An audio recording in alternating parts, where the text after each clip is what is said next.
Iowa, while they were fighting and wondering who would be crowned the next champions of the women's college basketball tournament.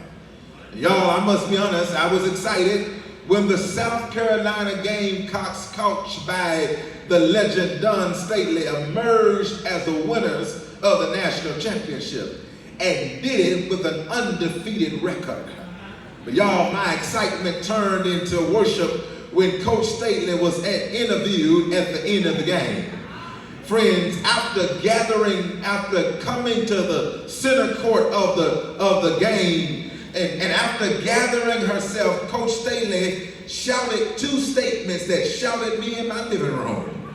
If you watched the game and you remember the interview, you remember she had a complete Baptist fit at center court.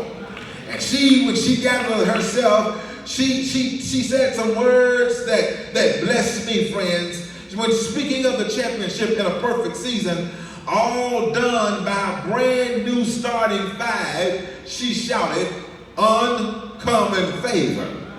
But then she began to remember the defeat of the previous year. And she said, sometimes God has to rip your heart out to make you believe in him again. Friends, can I tell you, that's the theological tension of my own life story.